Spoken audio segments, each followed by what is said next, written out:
2013, a 489-pound tuna sold for a whopping $1.8 million. But you can buy a can of tuna fish at the grocery store for under $2. So what's the difference?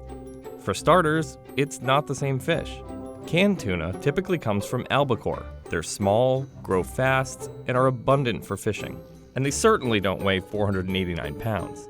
There's only one type of tuna in the world that grows that big: bluefin tuna.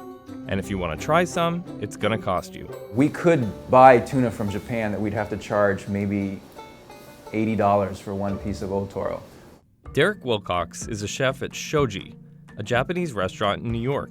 He was trained in Japan and worked there for more than 10 years. Restaurants like Shoji serve raw bluefin tuna, or what's called kuro maguro in Japanese. They get their tuna from a number of different sources, including Japan's Tsukiji fish market. There are several different varieties of tuna, but bluefin is what you're most likely to find at high-end sushi restaurants. Bluefin is the most sought after. Only bluefin has the intense marbling. Bluefin also, when it's aged properly, has a particular balance of flavors. A large adult bluefin can weigh around 450 pounds or more, and the price of the fish varies based on a number of different factors. It completely depends upon where you get it from. But it's never cheap. A local bluefin on the East Coast will run anywhere between $20 and $40 a pound. You could be paying north of $200 a pound for bluefin from Japan. According to Wilcox, tuna from Japan is better than American tuna during the peak winter months, while Boston tuna is best during summer and fall. But it's the tuna that comes from Oma in Japan that's widely considered to be some of the best in the world.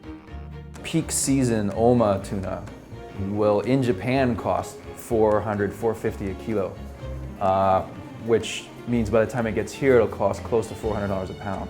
Besides its superior fat content, another reason fish is more expensive from Japan is that it has further to travel, and it goes through a rather lengthy process before making its way to your plate. There's more hands that it passes through in Japan, which is not necessarily a bad thing. Wilcox says the fish is also handled better in Japan than the US, so there's less damage and more precise cutting. We get like a Boston bluefin, it goes from the fisherman to the distributor to our door.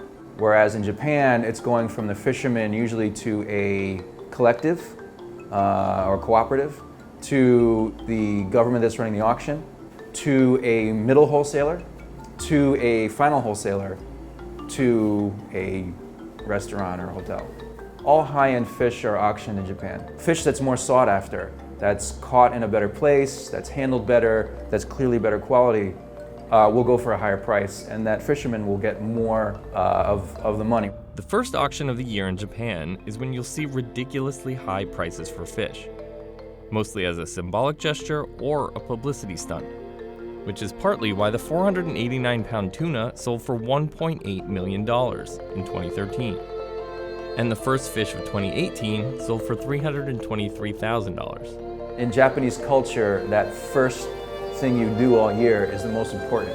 It sets the tone for the whole year. That first tuna of the year always goes for the highest price that any tuna will go for the whole rest of the year. And the different parts of a bluefin tuna also vary drastically in price.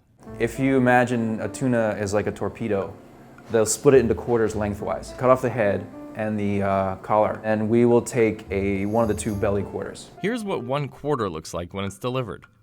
This piece came from Boston and was caught the previous day. Wilcox splits up the meat based on type.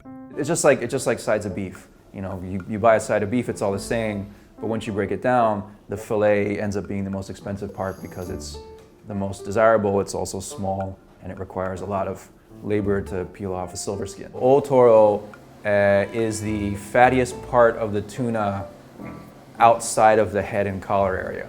This is the most expensive, and depending on where it's from and where the fish was raised, the price can vary anywhere from $10 a piece to upwards of $80. The chew toro is getting around toward the side of the tuna, and it doesn't have the striations of fat, but it still has fat within the red of the meat, so you get a mix of fat and red. And then akami, which means literally red meat in Japanese, is the leanest part, which you find more towards the center of the tuna, close to the backbone. Akami is the most common and cheapest part of the fish, but it's still more expensive than that can of albacore at your local market. When you're assessing the quality of the tuna, you want to taste the red meat, the akami. You know, it's a wild animal, so it tells you whether it had a good diet, whether it had a good life, and it, you know, got exercise, and it lived in clean waters and was able to swim around a lot. So a farm-raised tuna is generally force-fed sardines, and you can actually taste sardines in the fat of a farm-raised tuna, whereas a wild tuna has a varied diet and has a much cleaner and milder flavor to the fat. But for decades, wild bluefin tuna were overfished in the Pacific, which was harming their population and making it more difficult to come by.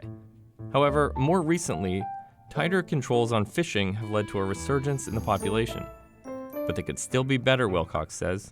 In fact, Wilcox avoids any Pacific bluefin that is not from Japan, and says you should too. If you eat Pacific bluefin, not specifically from Japan, then that's really irresponsible.